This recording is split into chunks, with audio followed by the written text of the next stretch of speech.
All right, here we are in another episode of Flipping Houses for Rookies. Hard to believe I've done that 309 times, just about. Well, you know what? Personally, I believe it. Yeah, you've been here. The name of today's episode, Peter, is Prioritizing rookie activity to make more deals and retire. That's all I get on my screen. Keep going. Retire Early. Early. So Too late. Prioritizing rookie activity to make more deals and retire early. Okay. So here's the description. Get my throat clear here. Sorry about that. As the saying goes, we all have the same 24 hours in a day. Although this is cliché and more annoying than helpful, it is true. How does someone like me do deals part-time while running two other businesses, much like a rookie having a job? A better question is, if we can't create more time out of thin air, how can we easily get more efficient? Which brings us to today's podcast. Why prioritize your tasks? I'll give that to you again. Why prioritizing your tasks is the only way out of the trap to freedom. Knowing what you should be working on and when you should be doing it will only increase your production, your results, and your morale. So you keep that burning passion you started with. By listening to this one episode, you will soon realize it is not the work you are doing, but instead how you prioritize the activity so it acts like a snowball rolling downhill, getting bigger and bigger as it goes. Like Confucius says, a journey of 1,000 miles begins with a single step. Today, we will clarify how even the longest and most confused journeys have a starting point. That sounds good. I'm actually interested in that one. That sounds good. Good. So I am going to, about 3/4 of the way through this podcast, I'm going to talk about deal structuring. And I don't mean like doing deal structuring. I'm going to talk about a concept that we use so that I think anybody could do deal structuring. You don't need to be me with a lot of experience. But to help the listeners easily do it the way I do it, I put a special document in the description with a link. So if you click on the link, it'll take you to that document. Okay, so in the comment section or wherever you're listening to us or watching us, in the description section of a podcast, or if it's on YouTube in the comment section, there's a link there. Just click on the link and you'll get that document for free. There's no charge for it. Also, make sure that you subscribe to us, you like us, and if you have any questions about anything, you can go to flippinghousesforrookies.com, and top right hand side there's a support ticket there. I answer all those tickets myself personally every single day, sometimes twice a day. And lastly, if you want to be part of the podcast, 9:30ish, about 9:30 Eastern Standard Time on Thursday mornings, we actually record this and live stream it to Facebook, to YouTube, and to Twitter. So you can go on any one of those platforms, type in Flipping Houses for Rookies, and you can type in your questions as we're speaking. I only refer to questions on the topic we're talking about. So if we're talking about, owner financing, I'm not going to answer questions about lease options type of stuff.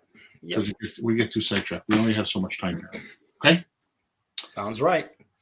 Whew, I always hate that part of the podcast. Got to go through that, though. And you know what? Maybe you can record it and push a button.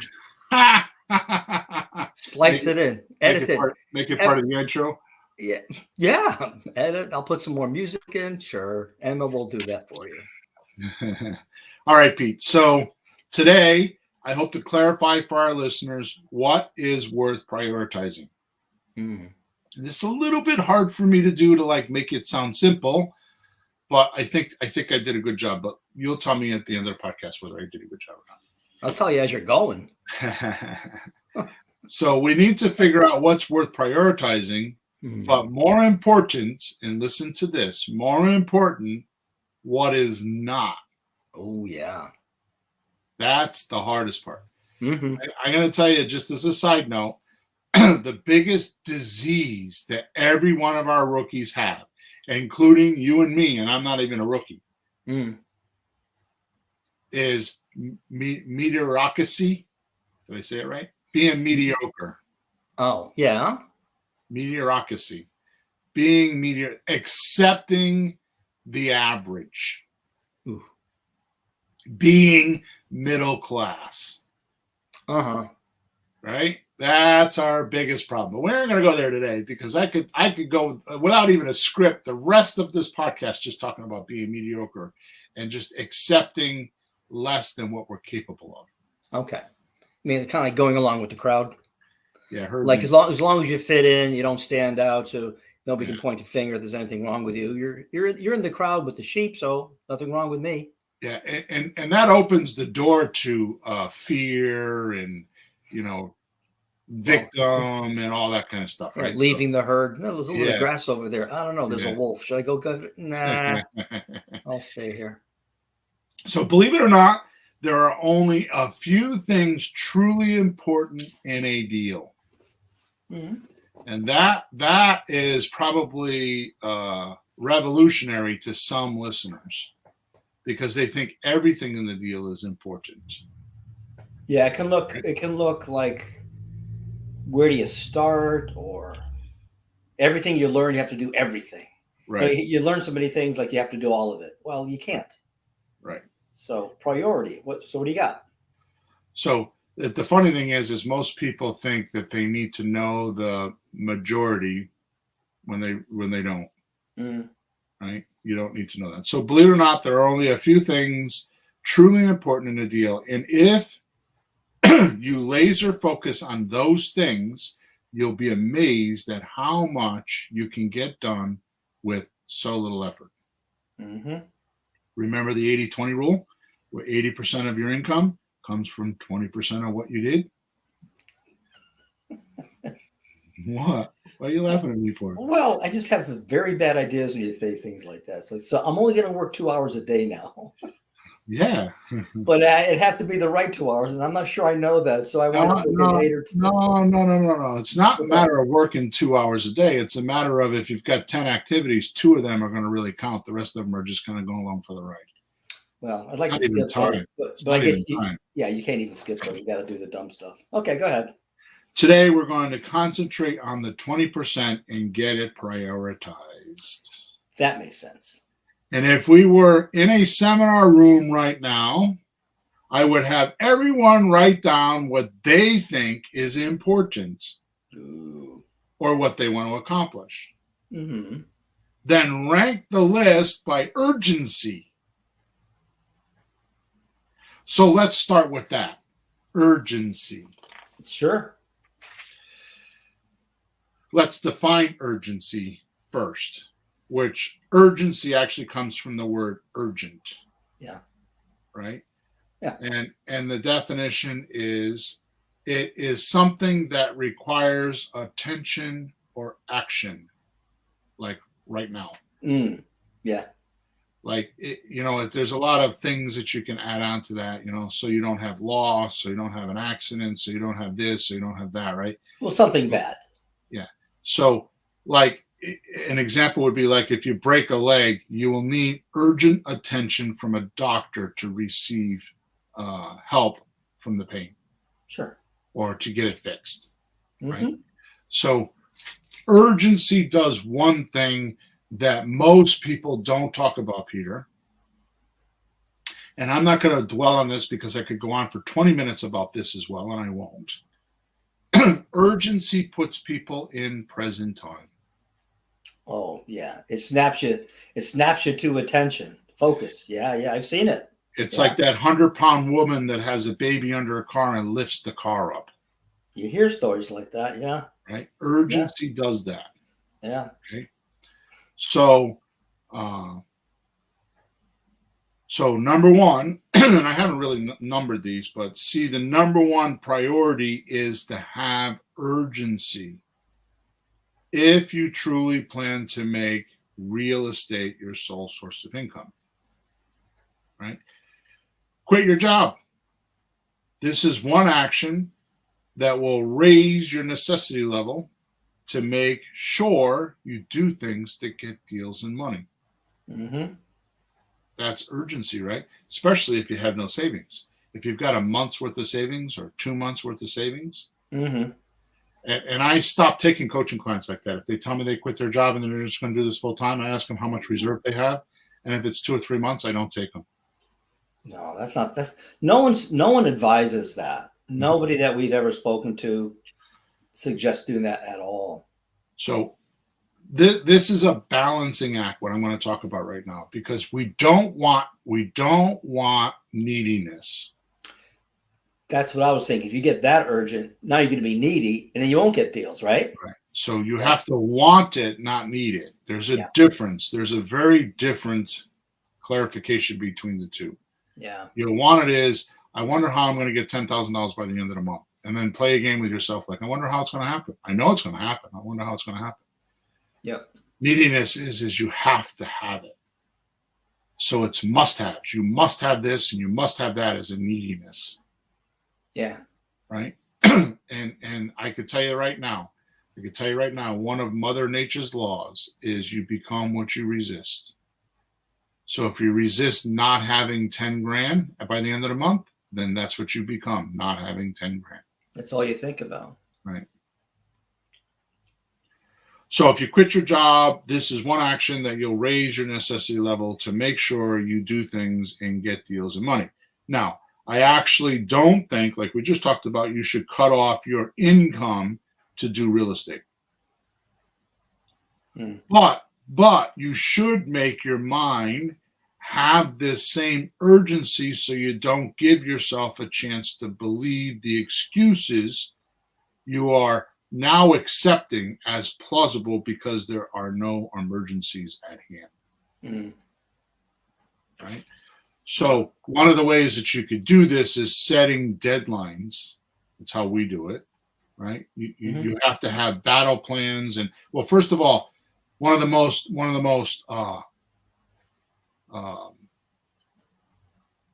misused tool is a to-do list or a battle plan. A battle plan is like it's a slang for like a strategy. It's the lesser of a strategy. Mm-hmm. So the to-do list work only if there's a strategic plan, a bigger, broader plan Mm-hmm. that you're aligning the to-do list to. So what you and I do, not as much as we should, is we write these programs. Yep. With all the things that we want to do over the next 3 months, and I never go more than 3 months because my attention span can't do that. I don't do yearly. I don't do. I wouldn't want it to go that long because you drag it out. 3 months to get it done, move it along. Yeah. So like right now, we're working on a program, right? So the idea of the program is that you have steps, sections that have to be done, like go to the town hall and get a grand list, and then and then separate the grand list, and then get it to the yellow letter later, whatever. There's steps, right? Mm-hmm. And then your to-do list aligned to those steps, to that program, right? So the program gets done, because what will happen is in 2 weeks from now you won't remember the program, so your to-do list should reflect the bigger goals, right? So that's a whole other subject. But my point is if you don't set deadlines for these hard, real deadlines and play them for blood, like just believe they're going to happen. You don't even have to do anything more than that. You just know it's going to happen, right? That'll create urgency, right? So basically, here's what happens. Everything has a start, a change, and a stop. That's a cycle of action, right? So you start something, you're going to do something about it, and then it's going to stop. So right here, right now, you're making the decision to start. The deadline is the stop.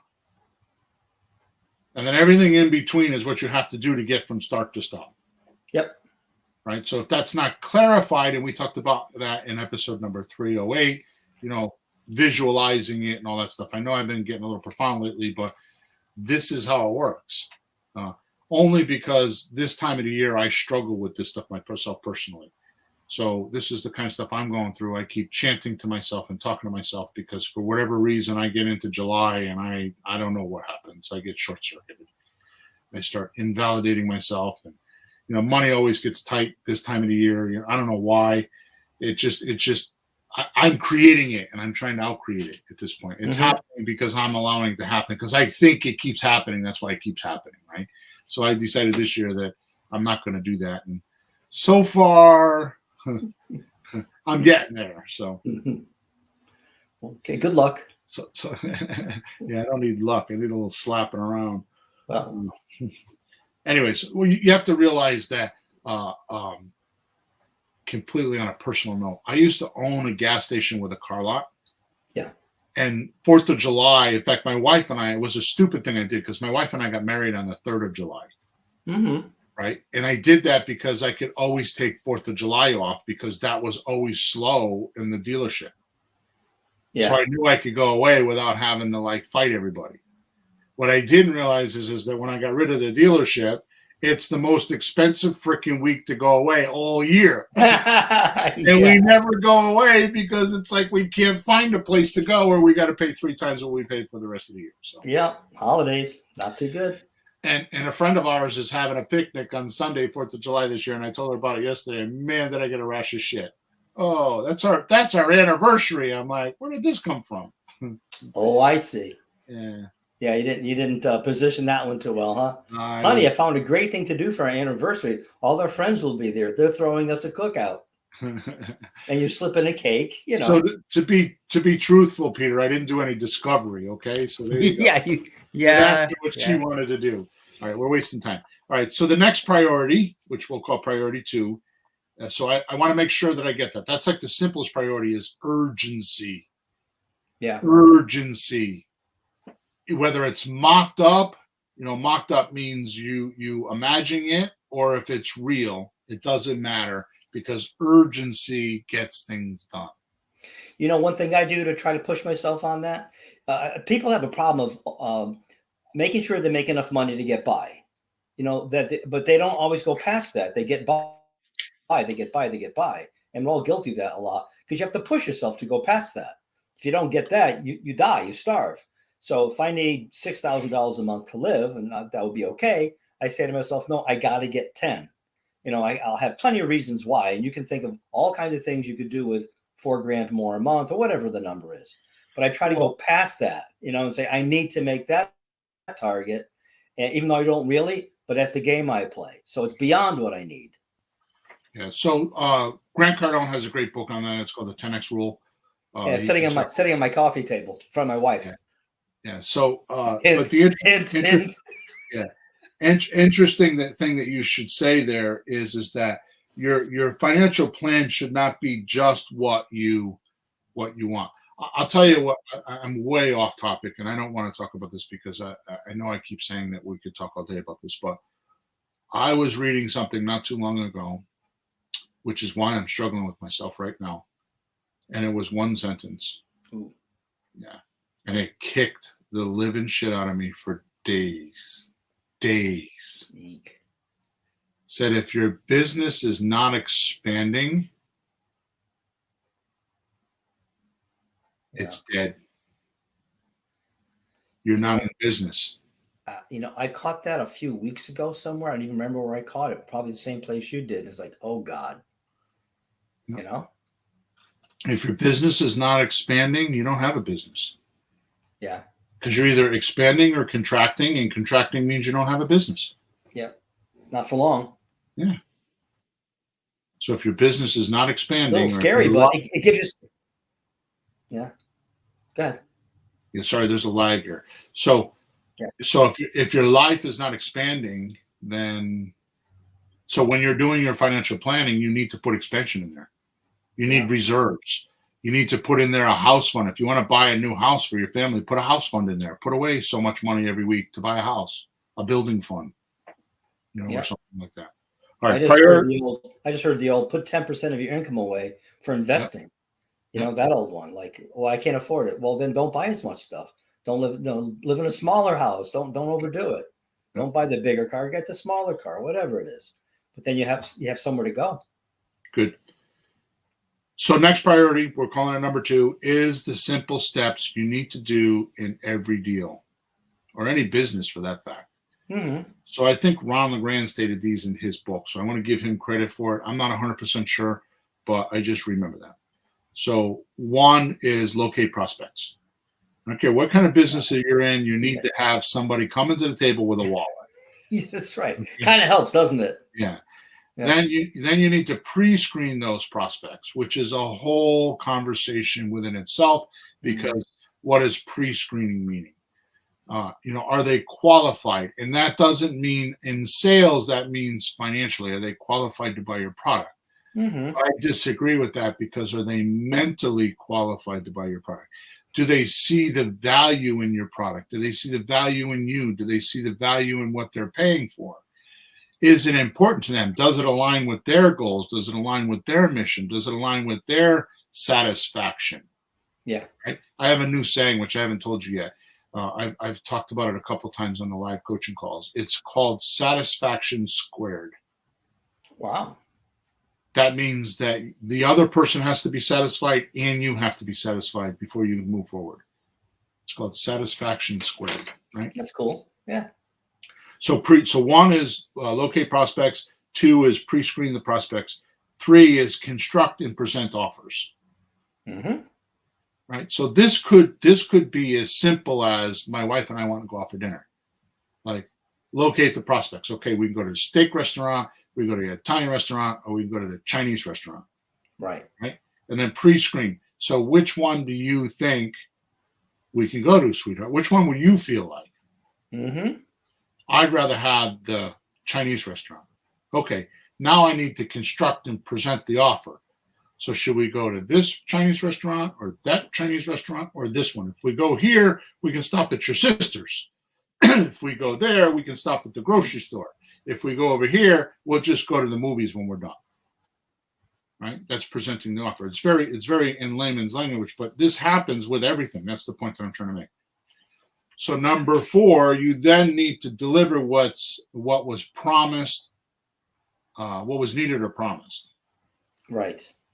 Right? Or follow up if it doesn't happen. Oh, well, yeah. Right? So number 3 is construct and present offers. And then number 4, you need to deliver it. Or if it doesn't get delivered or something happens, which is nowadays in our deals, a lot of deals get to paperwork and they fall apart. It's just the way the economy is right now. Yeah. You need to make sure you have a good follow-up to keep them in the system. Mm-hmm. Right? And number 5 is to sell quickly once the property has been acquired. Right. Okay. Because truth of the matter is, if you want to focus on anything and you want to reverse engineer it for those engineers out there, you get paid for the most part from the buyer. Mm-hmm. We do not get any money until we have purchased, until we've done these things. Right. Which a point that I want to make that you made a long time ago is, so I'm going to read through these again, then I'm going to make my point, okay? Mm-hmm. So 1, locate prospects. 2, pre-screen those prospects. 3, construct and present offers. 4, deliver what was promised or follow up if the deal blows up. And number 5, sell quickly once the property has been acquired. Yep. Okay, so this works for acquisitions and it works for selling. Right, because I know people use that to have a business, but right. That's just usually selling things. In our business, we have to buy something and then sell it. It's not just we go pick up material somewhere. You have to actually go buy and sell. So that makes sense that you do it coming and going. So being a little bit splitting hairs here. So when I say sell quickly once the property has been acquired, it really shouldn't be. It should just be sell quickly, because what should happen is once you get the seller to agree to your subject to deal, you need to sell it quickly and you need to close. Yeah. That's really what should happen. I should really change that to close quickly. Oh, yeah. Like purchase from the buyer. I'm sorry, purchase from the seller. Yeah. Yeah, And then when you reverse it, it would be sell quickly, right? Yeah, and then do that for the find your buyer. Right. So I'm not going to spend a lot of time on this list. I had done that on the podcast, but if you break down your business, it'll be these 5 steps. So what do you prioritize? These 5 steps. Yeah. So first we have urgency. Now we have these 5 steps, right? What I am going to say is, like a fulcrum on a seesaw, that's the triangle that the seesaw sits on, right? So in the middle, there's something holding the board so I can go tip one way or tip the other way, right? Right. I don't know how I got this picture in my head, but if you're looking at that and the fulcrum is in the middle, right? Yeah. Oh my God, I just got distracted. Look who's with us. Mr. Fusco's with us this morning. Good morning. Hey, would you take the day off? So if you're looking at the seesaw, the fulcrum is in the middle, and then there's a left seat on the seesaw, and then there's a right seat on the seesaw, right? And picture 2 people on either side, right? And depending on the weight on the left or the weight on the right is how the seesaw tips, right? Obviously, the heavier one goes down, the lighter one goes up. Right. But just to keep that visual for a second, okay? So here's what happens. The fulcrum in the middle is the offer. Yeah. It holds the whole thing together, right? So if no offers are being made, you look at the left side where they're coming from, if it was to travel left to right. If you look at the left side and there's no offers being made, that means the lead source is not there. There's a problem with the lead source. Right. Right. And if you, which means now you got to look, let me catch up to my notes here. If you look at the right side, and so you have leads coming in and offers are being made, and you're not closing on properties, then that means the way you're presenting your offers or giving your offers or writing up your offers is incorrect. So if you just look at the flow from left to right, it's leads, offer, deal meeting type of thing, which is how we do it. We do texting, opening call, closing call, deal meeting, right? It's that flow. That's where the flow came from. But the point is if you're not making offers, then you need to prioritize the lead machine. Right. Right. and that, believe it or not, people will go on years trying to figure that out. It's just as simple as just go on Facebook and just text somebody, will you sell your house for, will you sell me your house? What is it? I'm losing my train of thought here. Would you rent me the house for a year or 2 and then sell it to me? Yeah. Yeah. It's just as simple as that. I'm not saying that this will make you $1 million, but it'll get you talking to sellers. It'll get you leads. It'll get you working so you can make offers. Right. So if you, like I said, if you have little offers, then it's a problem with the leads. Now, no. Let me just do this. I can tell you, I'm going through this right now. Lots of offers, little closings. Right. And after much inspection, listening to calls, looking at offers, I have finally figured out, and I think this is important to our rookies. If you don't locate the seller's problem ASAP, you will start throwing offers at him, like throwing bait in the water to see what the fish will eat. But in fact, this fishing expedition will only confuse sellers with too much info they don't understand and they freeze. So what I'm saying is that I'm listening to my guys, and what's happening is they're not finding the problem. You know, it's kind of like this myth out there, or this, I don't even know what to call it. There's this whole think out there that you provide solutions. That's called a consultative sale. You know, you're consulting the person, find out what their problem is, and then your product is supposed to give them a solution. Mm-hmm. Okay, well, if you look, and we did a podcast on this, if you look at how your mind works, it's problem first, solution second. Sure. Right? So what I'm finding is that because of the environment and the cash offers that people want, we are not finding the problem.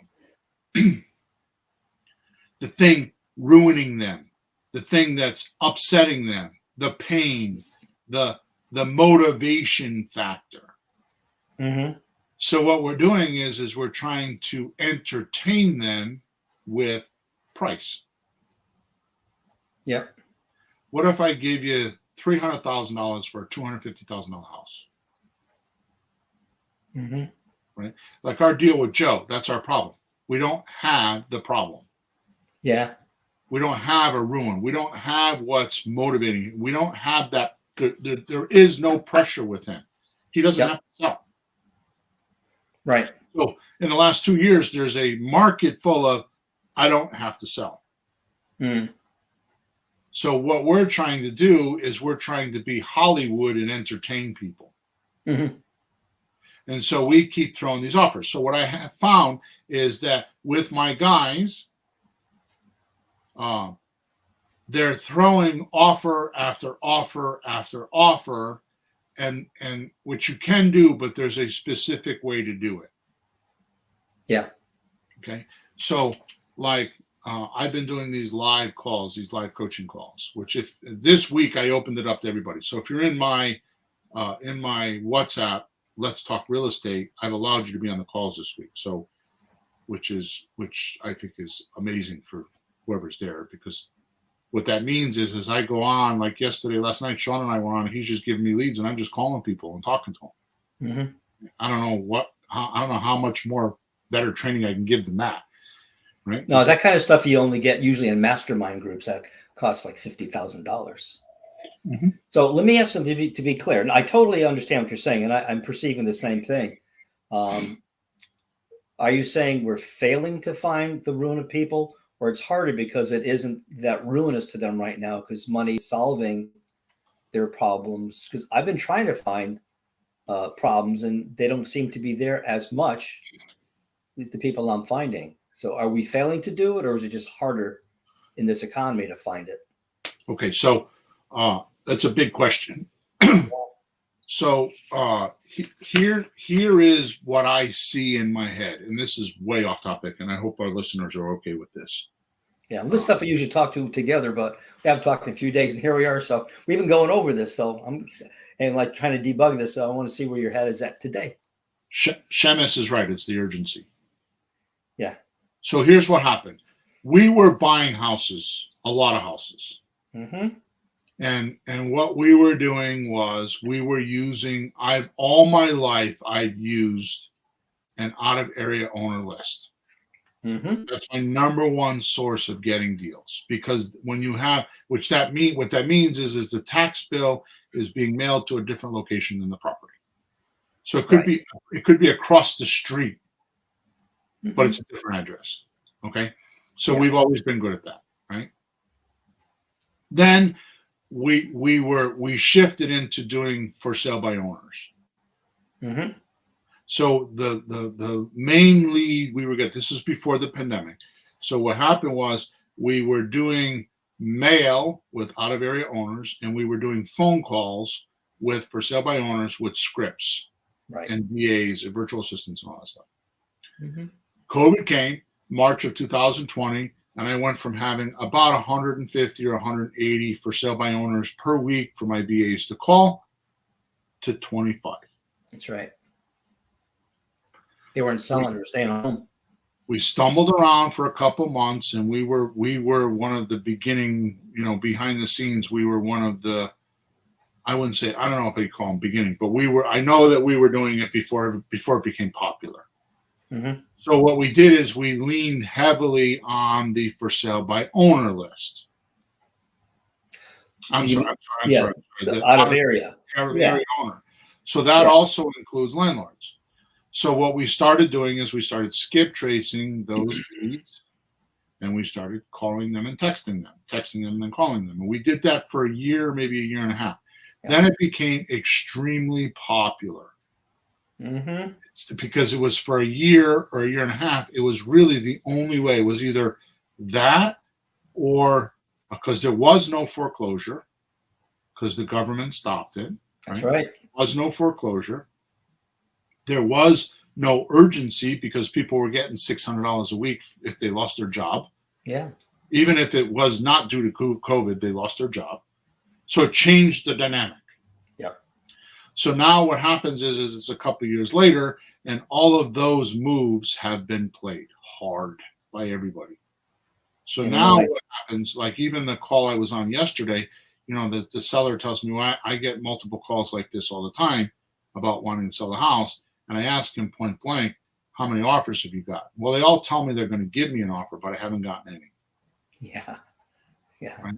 So to your point about urgency, is they felt like they didn't have urgency because all they needed to do was just flip the switch, and within 24 hours, they'll have 3 offers over asking price.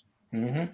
So that's been in the last year, probably more like the last 6 or 8 months. Well, actually, the last 2 or 3 months has changed. But the point is for about a year, that's what it was like. So the urgency, so when you ask that question, the urgency wasn't as high. Even though there was urgency, there was a lot of solutions. We'll just give you cash.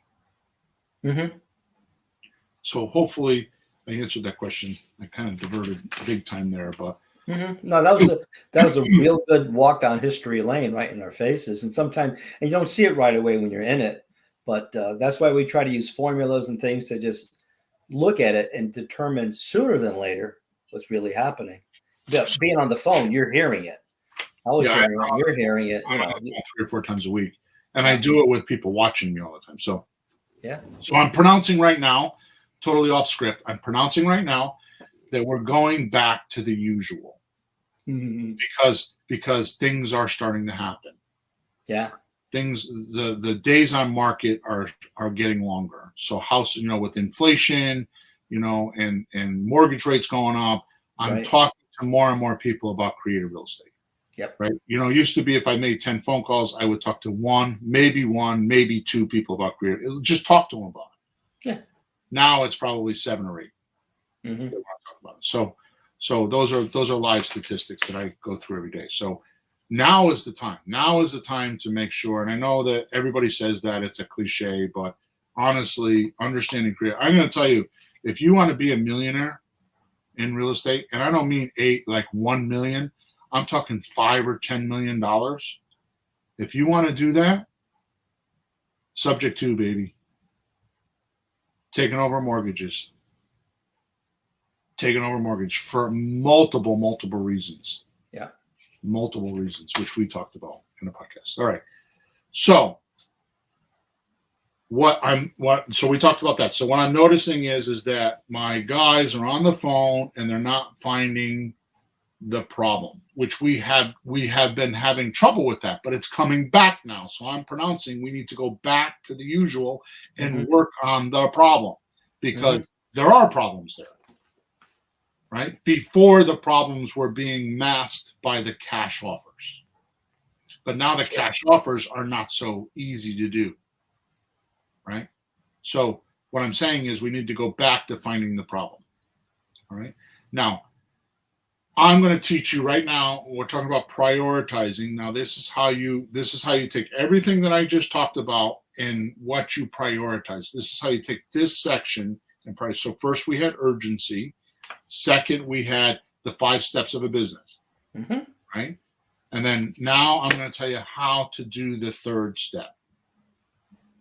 Okay. And I've been preaching this now for a few months.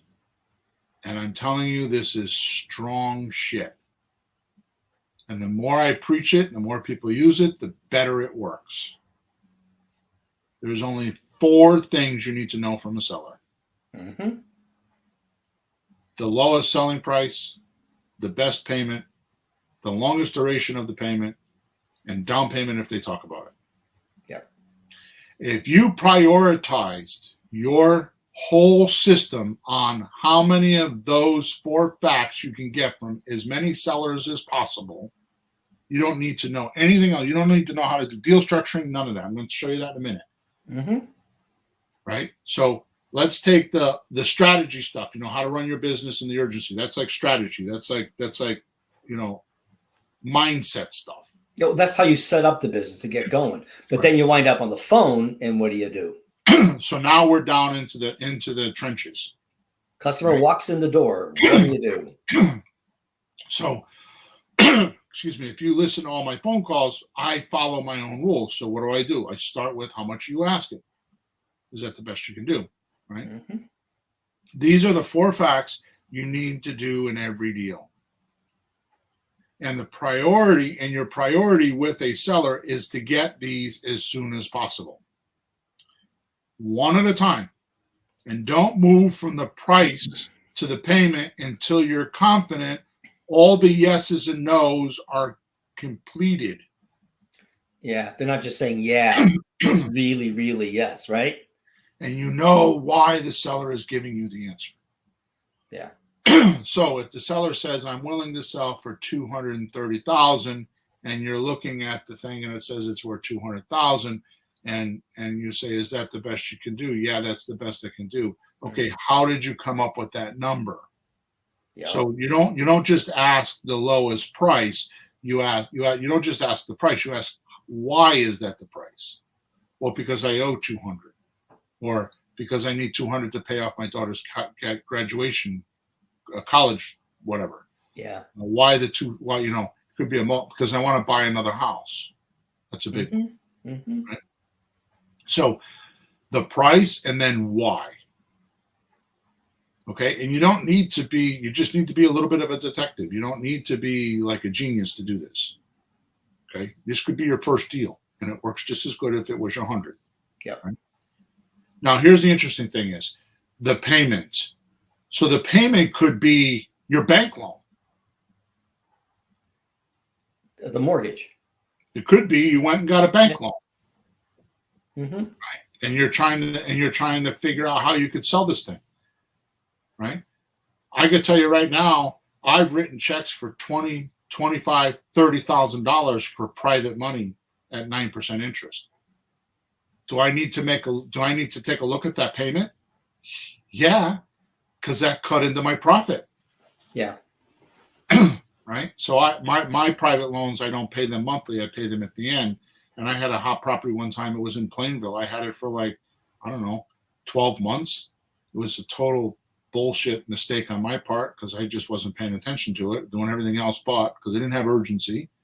Right. Mm-hmm. And I think it cost me $18,000 in interest. I had a $50,000 deal. I think I walked away with $5,000 when I was done. Yeah. Right.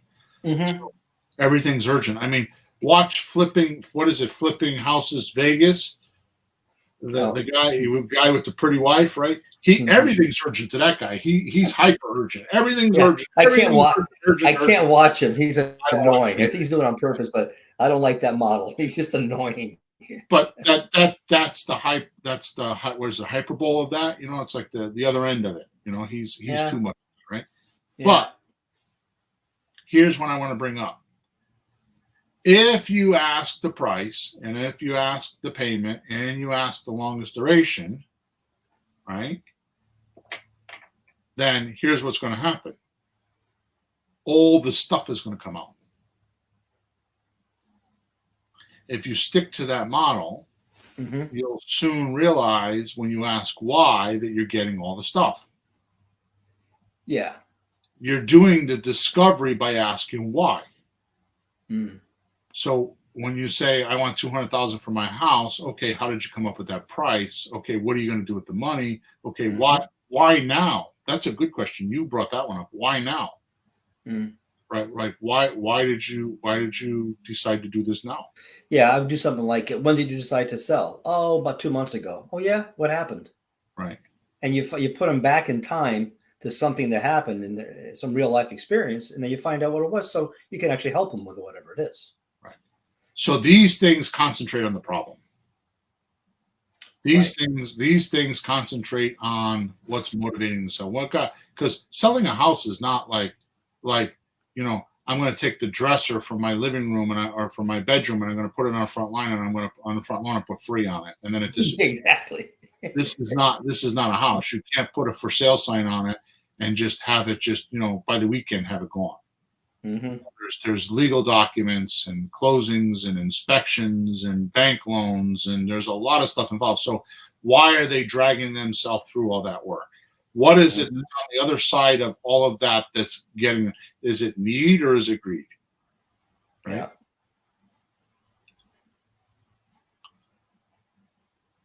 So, anyways, hang on 1 second.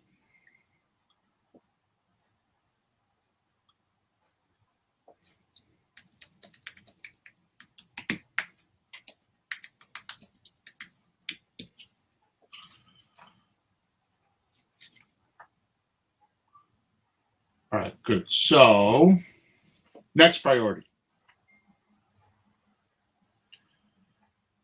which brings me to priority 3: delegate what you can.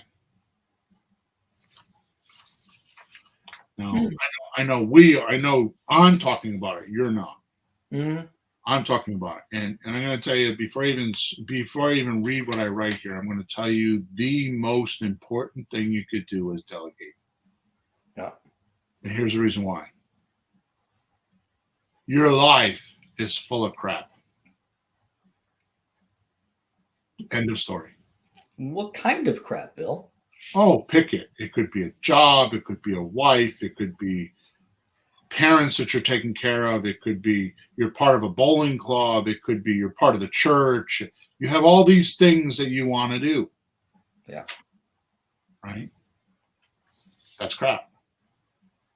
Mm-hmm. So here's what happens, and this was what happened to you and I, which is why I'm pushing this hard, and we are going to do it, is if you don't have somebody that's in charge of your marketing, like you don't outsource your marketing, it doesn't get done every week. You'll do it for 3 or 4 weeks, 2, 3, 4 weeks, and then you'll lose track or something else will happen. You'll want to go on vacation. You'll take your interest off of it. You'll take the urgency off of it. I'll tell you exactly what happens. I'll tell you exactly what happens because it happens all the time. Yeah. You're banging your marketing.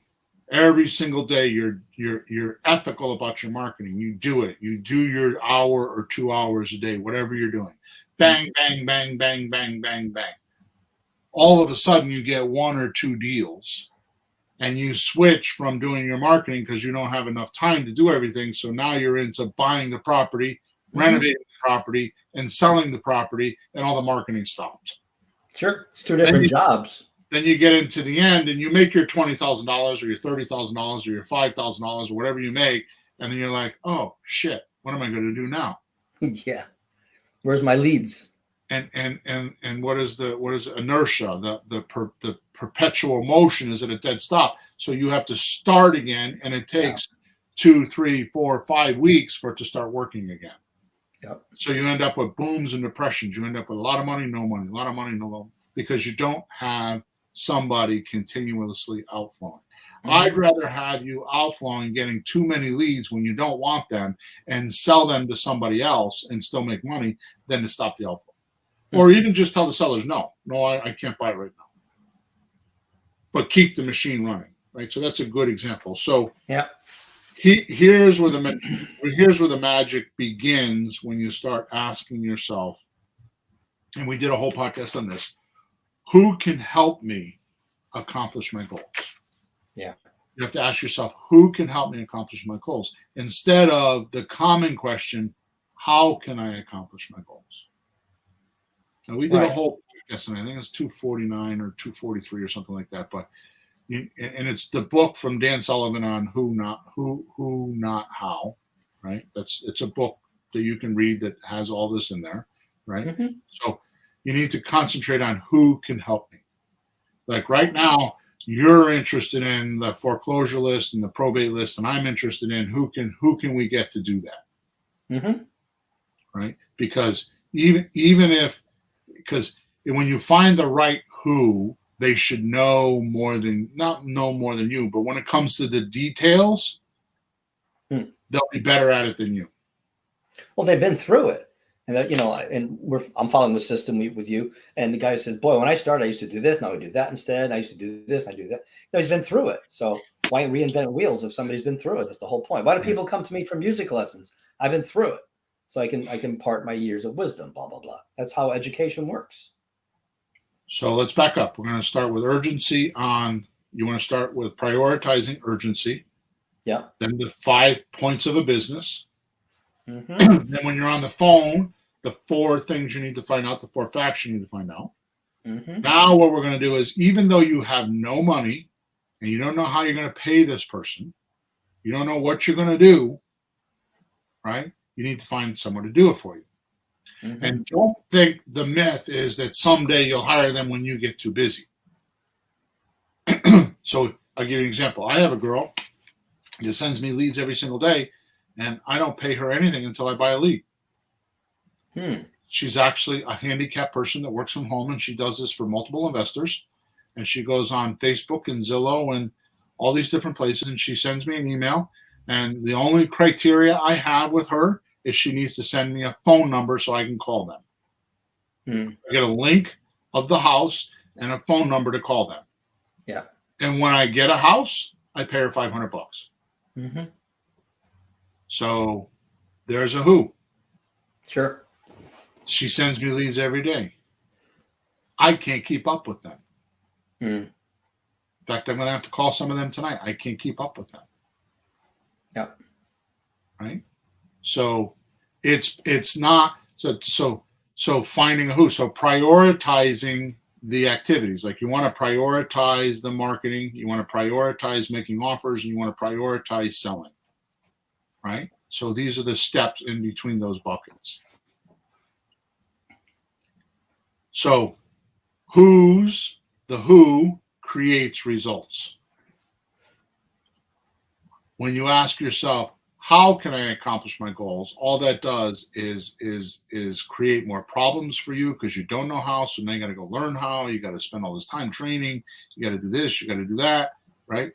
And you never get results or a quantity of results that you want. Yeah. Right? So when you're trying to accomplish something challenging or difficult that you have never done before, you probably need a who. They help you show the ropes. Yeah. Right? You can have everything. Now, listen to this. You can have everything you love in life as long as you give up what you hate. You can have everything you love in life as long as you give up what you hate. Okay. So is my internet all right? Because you keep chopping in and out. Is it me or is it you? um, I see you chopping in and out, but Okay. I can't tell if it's me or you. 'Cause- yeah. Okay. You make it ask a listener, is Bill coming through okay to you folks? Yeah. Shemus, am I chopping up or is it okay? Let me know in the chat, okay? All right. So the next priority is called decision fatigue. Until you create Okay. until you create enough income to sustain your lifestyle, your mind is locked up. It's in a cage. You can't be creative and free and thank you, Shemus. He says he sees both of us fine. You can't be creative and free, and this weighs on your decisions. And after a while, you'll get exhausted, and it'll cause you to give up early. without desired success. Right. So what I'm saying is that if you're working too much on the how do I accomplish my goals, right? You're going to have decision fatigue. You're not working on the major things you need to be working on. You're working on the minor things. You're making decisions on every bit of it. Every bit of it. Like I saw one of those cooking shows, no, the Save the Restaurant show, Restaurant Impossible. And there's a lady who owned the restaurant who was busy with her job. She had this other job and she was hardly ever in the restaurant. But every time there was a decision to make, the manager had to call her like, hey, this customer didn't like his food. Do I have to charge him? Every little thing. Every little thing. And it didn't drive her as crazy as the staff. But somebody got driven crazy because you can't make decisions in every part of it. You should make the major decisions and have somebody taking care of the sub products or the steps that lead up to your big decisions. They call that micromanaging. Yeah. Right. Yeah. So you don't want to do that because here's what happens. You'll make the wrong decisions. Right. So what you need to concentrate on as soon as possible is the closing calls and the deal meetings. Right. So you don't need to manage. You don't need to be part of every text, every opening call, every close. You don't need to do that. You just need to take a look at the notes and just you verify, but you don't need to pay attention to all that. So you need to find out who can do texting for you, which, by the way, you can get a texter for $3 or $4 an hour overseas, right? You can get an opening caller. I think we pay our opening caller $6 an hour for 3 hours a day. So we pay $18 a day for a closing caller. I mean, for an opening caller. $18 a day, right? Yeah. And that does, for some people, that might sound like a lot of money. It's less than $100 a week, but I'm getting 3 or 4 leads a day. Yeah. And I go in 3 times a week, and I make phone calls for an hour to 90 minutes to get my deals. But that's because my priority is those closing calls. Yeah. Right. Okay. This brings me to the most important part of the podcast. Retiring early.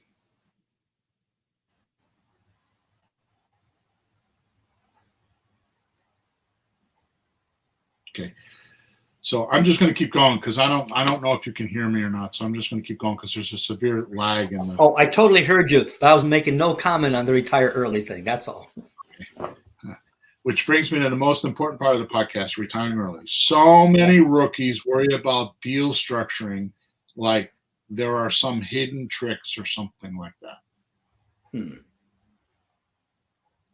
Look, here is what the priority is on every deal. So everything we talked about till now is about getting the deal in the discovery stage. We haven't talked about making an offer yet. True. I told you the most important thing is to make an offer. Yeah. So how do you make an offer? So you got your urgency, right? You got your 5 points of a business, and then you have the 4 things you need to say to a seller. Those are 3 urgent things right there. Like urgency, the 5 steps of a business, yeah, and then the 4 things you say to a seller when you're on the phone. Now you're at a point where you have to make an offer. And so many rookies worry about this, right? And you're going to say, oh, I've heard Bill say that before. Oh, I already know that. And you're going to tune out. And this is where the mistake lies. Money now, money monthly, money later. Out of everything that I could teach you, the tool that I use the most and what guides me in my entire life, the one most vital datum that drives me on everything I do is money now, money monthly, money later.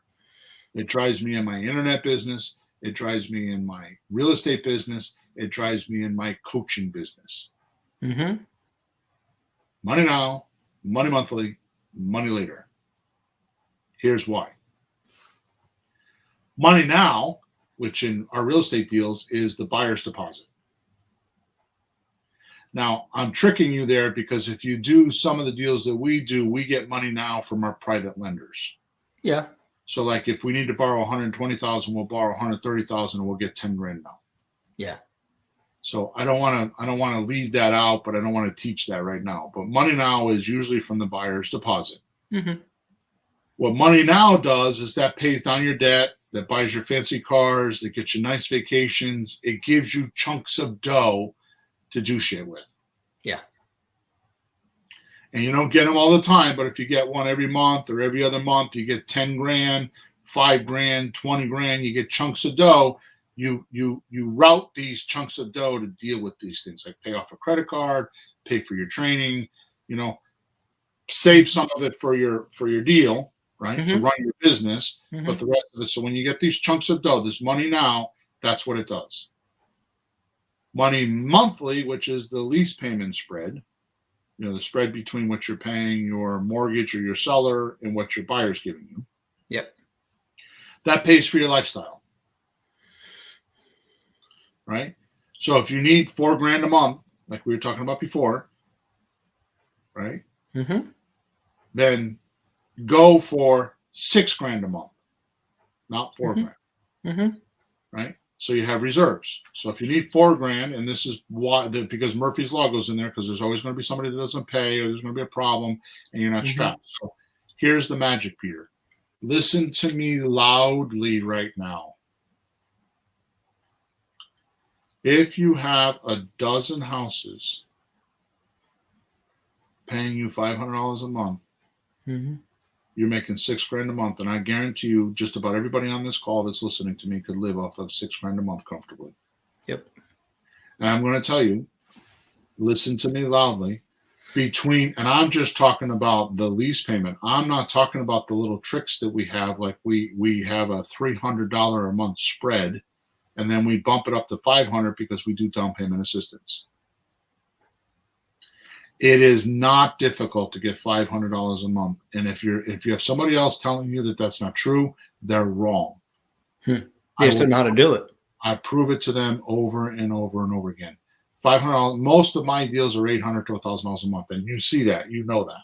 Yeah. The down payment assistance. Mm-hmm. Right. So what I'm telling you is if you focused, if you prioritized on this program that we're talking about right now, okay, and you got rid of all the crap and just prioritized on this stuff, your goal should be 12 houses paying you $500 a month. And you could quit your job. Now, does that take you a year? Does it take you 3 months? Does that take you 5 years? Mm. And the length of time is the real estate between your ears. Mm-hmm. It's what you believe or don't believe, and it's what you're prioritizing and what you're not prioritizing. Money later. Money later is equity or your profit. Is your early retirement fund point blank? So your equity is your retirement fund, right? Imagine 20 to 100 grand in equity on each one of those 12 houses. That adds up. Mm. Yeah, because there's equity in the house the way they're bought. And in a couple of years, 5 years, 7 years, whatever it is, you sell the house, you get that. You had a deal on one of your emails. You talked about it in one of the podcasts. You had maybe 3 years, no renovation. And it was like $54,000, something like that. So not, because, people don't make that on renovations. Yeah. So here's the magic. And here's what I'm telling you. The reason why I do now, I look at money now, money monthly, money later on every deal first. All it does is it gauges how much time I'm going to spend on the deal. If it's just money now, like in a slot deal, I don't spend a lot of time on it. Yeah. If it's got all three, which I call the trifecta, in other words, the slot machine is dinging, ding, ding, ding, ding, ding, ding, ding, ding, ding, or it's not a buy like a slot deal, but it's like I hit the jackpot, then I'm going to do whatever I can. I'm going to concentrate on nothing else but that deal until I get it done. Yeah. Right.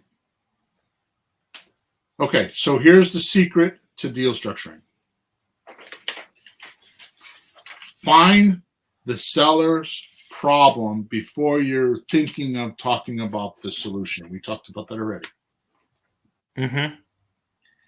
Get the 4 major facts: the price that they want, that they're willing to sell for, a payment. By the way, if they don't want to do monthly payments, what happens? Well, if they really don't, all you have left is cash, no? Some Right. kind of discounted cash, right? So the point is that if you're asking for a cash price and then say what we do is we do monthly payments, we'll be able to pay you that price if you do monthly payments, and they say, no, I don't want to do monthly payments, then you're right into the deposit that they want, which is money now. Mm-hmm. It's not really a deposit, but it's money now. Yeah, right? So instead of a deposit, they want all of it, but it's still the money now. So you need to get a discount. Hmm. But the point is that these will take you through all those scripts that I spend months and months writing and all that stuff. This does it like naturally. You don't need a script. You just need to get through this. Hey, one question though: when do you find out about if they'll take the monthly payments? Before you ask the four numbers, or after that? Are you And when? serious? Yeah, because we used to do it before, and when you said the numbers, you didn't mention that today. Like when you do that, you just bring it up now toward the end. It's number 2, the payment. No, if you're going to take monthly payments or not monthly payments, like if he's willing to do it or not. It's number 2, the payment. Oh, so you ask him when you do that. So you ask them the price. Yeah. And you say the way I just said it. So the way you transition it is okay for me to give you that price. I have to do monthly payments. Have you ever considered that? Yeah, because we used to ask it in the very beginning if they'll take monthly payments and then do all the numbers later. So you're just doing it when you get to that point. Because the market changed, and back then we could do that, but now everybody wants cash. So you got to talk about cash first, Mm-hmm. right? Mm-hmm. All right. So imagine in your mind how popular this deal. So you're gonna find the problem, then you're gonna go through the price, the payment, duration, deposit if they talk about it. Once you find that out and find out what the seller's willing to do, now they just made you an offer, Mm-hmm. right? Now you have to imagine in your mind how popular this deal will be if you bring it to your buyers. Yeah. So is this like a really good deal and you'll have a lot of buyers, or is this a really bad deal and you got to go look for the needle in the haystack? How many people will want this deal? How many people will pay $200,000 for a $180,000 house? How many people will want to pay $1,800 for a $1,500 payment? And how many people will want to do it for a year? Yeah. Not a good deal. But if you had a $200,000 house, right, and it's worth $200,000, and you pay $200,000, right, and on a slot deal, but your payment was $1,300, and you could sell it for $1,500, and you didn't need a lot of money down, how many people would want it? Because I'm going to tell you right now, most people are stuck on what you pay for a house, and what you pay for a house has nothing to do with it. Yeah. What people want to know is how much down and how much a month. Mm-hmm. So if you concentrate on that, how much down and how much a month when you're buying houses, and you keep them as low as possible so you have a lot of choices on how to sell this house, it becomes a popular house to sell because you have a lot of choices on how you're going to sell it. Right? So now you take what you think the market will bear or allow you, what the buyer will give you, right? And you put it up against what the seller wants. And that's deal structuring. No, that was a game changer when you brought that up a while back, because us rookies are hearing what the seller wants. We're going, gee, can I do that? And not having your experience, which isn't hard to get. You just go figure it out. But you have to think of how you're selling it. Then you'll know the number in between. Is it close to what they want? Close to, you can figure that part out. And we weren't doing that. We were just like, how does Bill know how to do that?